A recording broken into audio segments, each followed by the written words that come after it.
Hello, my spooky friends, and welcome to my channel, Crafting with me, IndieAnnieJones, and we are still getting ready for Halloween. I can't believe it's almost a month away. Let's get started. Today, I'm part of the Halloween Gingerbread Decor DIY collaboration, which is being hosted by the Holiday Workshop. You must check out her channel. It is fantastic. And I can imagine all the wonderful ideas that are on this playlist linked below. So let's see what I came up with for today. First things first, we need to check and make sure we have all of our crafting supplies. We have some foam clay, some foam sheets, and a cute little cat right there in her cat containment unit, so we can get started on this project. So this is gingerbread for Halloween. Can you believe there's such a thing? Yes, there is. People make gingerbread houses for Halloween. So it only makes sense that we would make gingerbread DIY decor for your home. So I decided to use these foam sheets, which have the perfect color of gingerbread, to get started and to create the base of my gingerbread idea. Do you have any idea what I am doing? Is it a pumpkin? What is it? Luna? Well, is Luna going to tell the story of what I'm making? I don't know. I don't think so. So what I'm creating here is the brim of a witch's hat. So you've heard the little old lady that lived in a shoe. Well, I'll be the crazy old bat that lived in a hat, because that's what I'm probably going to end up being, is a crazy old bat. But you know, I think it's endearing. I honestly do. I hope so. Anyway, continuing with the project. Here you can see, and you're probably wondering, Annie, why on earth would you think of a gingerbread hat? Well, there's gingerbread Christmas trees that are shaped like cones. So I figure if there's, decor out there, why shouldn't there be a hat? I bet you there's a company out there manufacturing, faux gingerbread witches hats to look like gingerbread, but they're not. But, and I'm doing it here for you. And it's so much cheaper. So it's, oh my goodness, you can tell it's a late night. But here I am just like, pressing down, using my little rolling pin. And this is a silicone rolling pin just for my crafts. And that's how I'm going to flatten out that wonderful orange foam clay. Isn't that fantastic? Look at that color. It's just perfect to make little tiny pumpkins all over your house. And that's why I love using the foam clay more than the air dry clay. There's less cracks. No crackage when it comes to foam clay. So I wanted to ask you guys, so with regards to Halloween, I know not everybody celebrates Halloween, and that's your prerogative, but how much do you know about Halloween, and would you be interested in watching me craft while I talk about the history of Halloween instead of giving you all the instructions on how to craft? Of course, my cute little cats will be part of that episode, but I just wanted to, give some more instruction. I've always been fascinated with the holiday of Halloween, not just because it's fun, but also it's very rich in tradition and cultures that we probably don't even realize. So if that's your thing and you want to hear some storytelling from me about the history of Halloween, please comment down below and let me know what aspects of Halloween do you want me to go over. I mean, I know about the jack-o'-lantern, I know about trick-or-treating, about witches, and the story of vampires and stuff. So tell me, or ghosts, tell me what part of Halloween you want to understand more as to why we do it. And if you've been struggling because, some of your friends might say, oh, it's evil, it's this or that and the other, I want to set the record straight. And I've been researching the true history of Halloween and the significance of it culturally and historically, believe it or not, right? Such a simple thing. It's just a kid's holiday, or is it? You tell me. So tell me, what are your questions? What are some of the doubts that you've had? And let's see if we can get down to the bottom of this. And if you do have questions, I would love to prepare that for my next video. Or would you prefer to listen to me live as I explain the history of Halloween and take your questions live? Let me know which is your preferred mode to learn more about this fascinating holiday.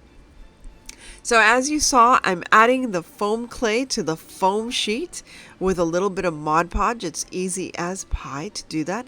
And now I'm going to join the two sides of the hat together to create my little witch's hat.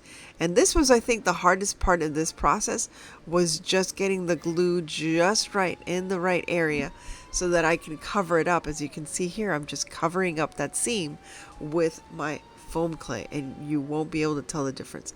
Once again, a tip that I've told you last time when I was making the moon is to just, wet your fingers a little bit, just to, how can I say, get rid of all the dents and divots that you're putting into your foam clay as you're molding it.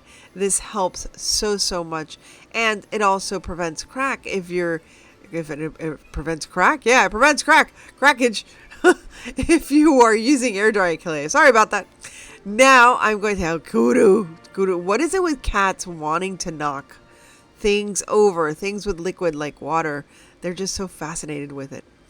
Anyway, now I was using the actual pieces of the foam sheet to create the different items for the door and the windows and all that stuff. So I've cut them and put them aside, and now I added the hat to the brim just with some hot glue, and now I'm going to add some decor to the brim of that hat. And I thought, I would love to have like a scalloped edge so that would look more like a frosting or something. So that's what I'm doing here, is I'm just pressing out the foam clay so that I can create the cute little scalloped edging. Now you can use one of your clay tools, but I find it's very easy to just cut the foam clay. That's the other thing you can't do with air dry clay. Not as easily as I'm doing it here, but I'm just cutting the scalloped edges around the foam clay. Again, I wanted to make it look like it's a frosting that is on the brim of that little witch's hat. And what I like to do is just lay down my items, my clay items, before I glue them down, just to make sure everything is a-okay. So all I'm doing here is testing it out, and then I'm going to add the glue piece by piece. And it just makes such a big difference. Look at that, it's looking so cute. And of course, afterwards I'm going to add a few more embellishments to this cute little hat. To make this look more like a little witch hat house, I made windows and a little top window, like a little attic window, and of course a little door. And I'm just using some Dollar Tree spackle. Now, I used the Dollar Tree spackle because I couldn't find my puffy paint. If you're smart, you'll use puffy paint, because this was a heck of a lot more work. So keep your puffy paint close by. I couldn't find any of my puffy paint in a single color, and I have at least 12. So they're all together. They're congregating somewhere on the floor of my craft room somewhere. But I will find them. Fear not. They will be found before Christmas, I'm sure. But I think it worked out really well to use the what is that called? Spackle. Spackle? Yes, whatever. Not caulking. So yeah, it worked pretty well. It looks a lot like frosting, and it looks too much like frosting. And the fact that you can find this foam sheet in the same color as gingerbread is absolutely perfect. Now, if you'll notice, I used the caulking as frosting all around my scalloped edges, and when I attached the hat to, or the pointy part, yeah, the brim to the pointy part, I wanted to conceal that the seam, so I used frosting or caulking to conceal that as well. Now I added the little door and the little windows, and now I decided, hey, I needed some gingerbread critters, and I didn't have those wooden gingerbread men, and I wasn't going to go out to the store and get them because they were going to be too big anyway. So I'm using my foam sheet once again, and I'm using this teeny tiny little gingerbread man cutter, and you can see I have a few more that are even smaller than that. And I created my tiny little gingerbread, but it's not a gingerbread. No, it's a gingy skeleton. That's what I made, a gingy skeleton. I don't know what else to call it, but yeah, made a little skeleton. It was really easy to do. I just put little dashes and pretend that those are little bones, and I think it came out so adorable. I really wanted to make like actual gingerbread to, you know, to decorate them like this, I think would be perfect. Now, again, if you have puffy paint, like most people usually do, this would be like easy as pie. Now, I'm making a little ghosty with a little swirly thing on the top of his head.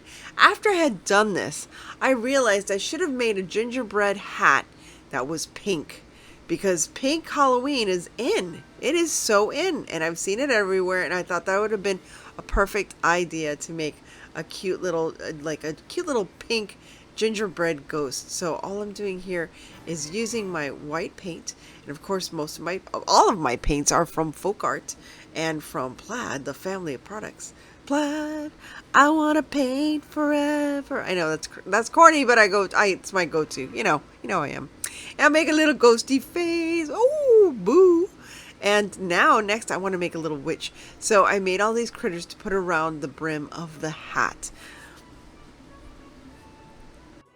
Now I'm making my little gingerbread witch, and what I'm using for her little skirt is I'm using this chunky glitter so that it'll look like sprinkles, but you don't want to use actual sprinkles, at least not in Florida, because you'll get ants all over it, even though it's on caulking, but still there's sugar.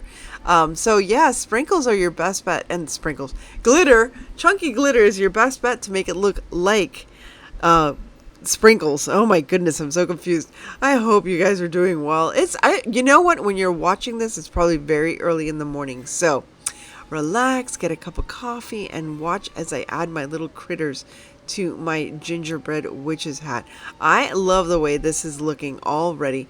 I had that little ghost down there, and then I said, that doesn't make any sense. Why is he doesn't walk, he flies.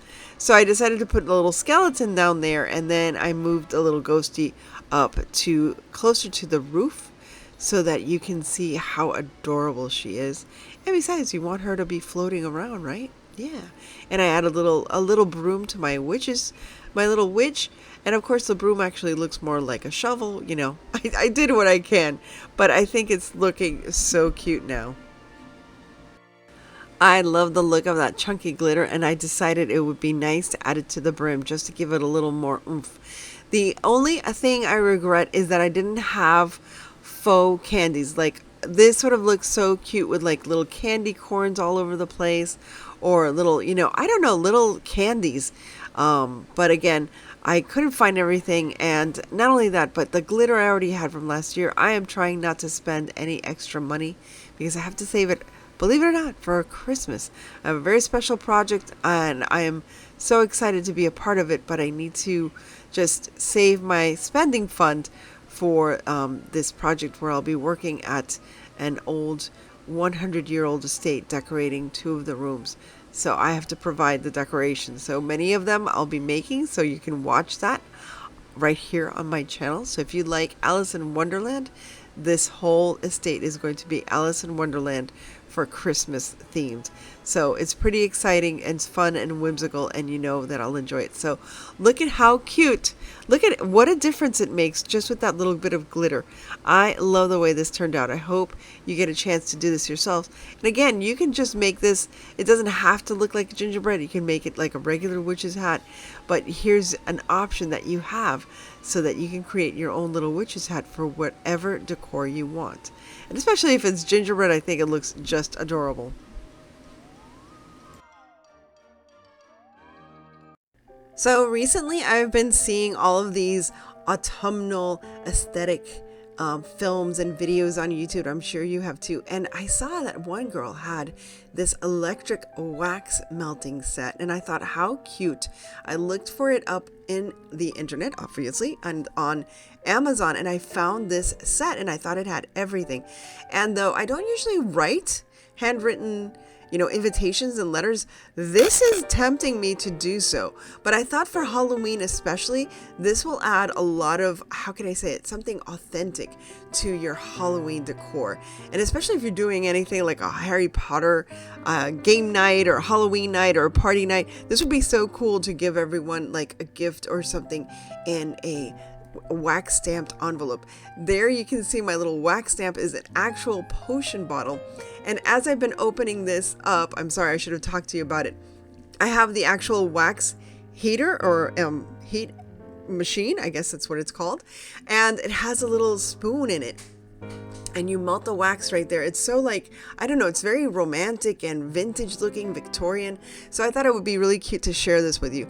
The package comes with the machine, and it comes with all these wonderful envelopes, which I will save for another day. So who knows, maybe someone will receive a wax stamped letter from me sometime in the near future, maybe for Christmas, who knows. And then look at all the cute little wax colors. I thought this was amazing. So because I thought I could use this not just for letter writing, but also for scrapbooking and especially for Halloween, I just wanted to share it with you. Here I go. Let's see if I do this right. I'll leave all of my information down below, but look at this, how cute. Now the hard part is picking a color. There's so many beautiful colors to pick, but I thought since it's autumn, I wanted to pick out like a reddish kind of copper color. So some of them are pearlized, some of them are metallic, some of them are matte. So they're all different types for whatever it is that you are going to craft or create. But I thought this was a lot of fun. Now I have to tell you, the little machine gets hot very, very, very quickly, and I was really surprised about that because I thought it would take a little longer. But I'm just saying that so that if you have children, if you're thinking of giving this to, you know, a child or a grandchild, just make sure that they're old enough to know not to, you know, play around with the heating element of this machine. Now, all I'm doing now, I thought this was perfect to create a little bit more of an authentic look to some of my potion bottles. Now, again, you can use the wax, melt it in there, and then just pour it on top of the sealing element, whether it's cork or whatever. In this case, I didn't want to do that right now, but I did want to put a seal on it so that it would look like something very official, like a potion that was very official. So here you can see the wax is melting right before our eyes, and now I'm just going to pour it out and stamp it with my cute little stamp. And all I need to do now is add a little bit of wax to the back of this so that it attaches itself to the ribbon. Now I could also have used a little bit of, you know, E6000, or I didn't want to use hot glue because I was afraid that it would melt the design on it. And there you have it. It was very easy to do and so much fun. So here I'm just pouring out the last of the wax so you can see it, how I mix the colors, the red, the pearlized or metallic red with gold, and I think it just does such a lovely job. And you can also change your wax stamp to any design you want. You can choose one for Christmas, for a wedding, whatever is your choice. So take a look down below so you can see just in the description how you can get one of these for yourself. Now I got to thinking, like, what can I make that's really creative, but that should be made out of gingerbread? And then I thought of it. Halloween, it's perfect. A mask, yes. Imagine a cookie masquerade. I would love that, wouldn't you? A cookie masquerade. And instead of taking your mask off, you eat it. Yeah, eat your cookie mask.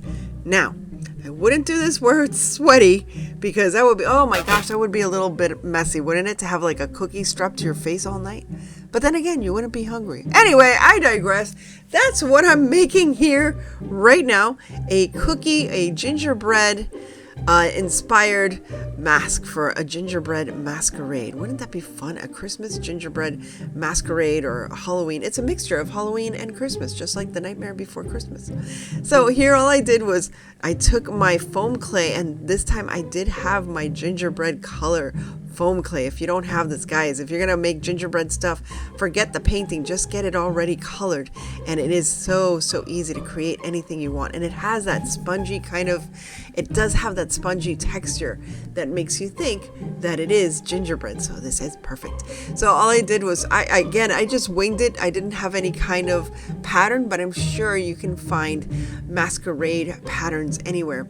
I decided to and to mold it like as if you over your nose. I just used the end of this little rolling pin, and that would be perfect for your nose. Now I'm using these small little molds to add some embellishments. Originally I was just going to keep it very simple, but then I said, well, I have these embellishments anyway, and I have the orange foam clay, so I might as well, right? Yeah, of course. Although it doesn't look, I have to admit, I don't know, I wish I had more candies and stuff. But again, this is just an inspiration, and later I might go and find some beads, because I didn't want to make candy corns by hand. I didn't have the time. Although I've done it before, I just didn't want to do it this week. Sorry guys, sorry. Anyway, here all I did was I took the molds, and if you've never used foam clay and molds, it's so easy because number one, you don't have to put any kind of baking soda or anything to release the clay.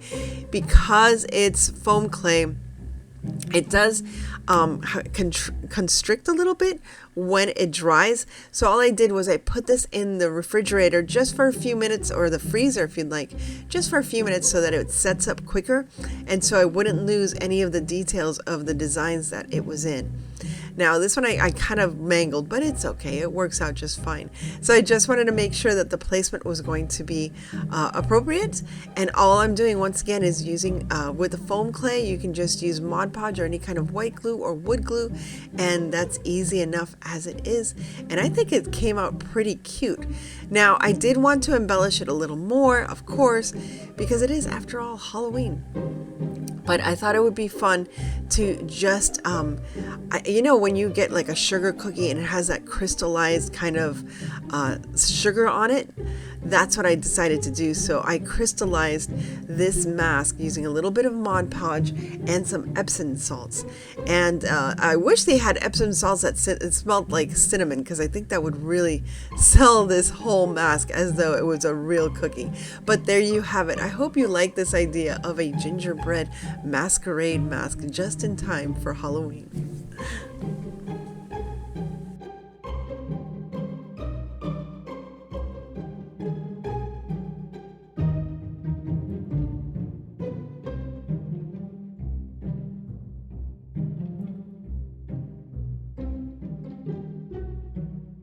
Thank you once again to Martina, and thanks to all of the wonderful crafters that have joined this collaboration. If you haven't been to the holiday workshop, Martina is amazing, creative, and whimsical with all of her designs, so please remember to check her out and the rest of this playlist in the link down below.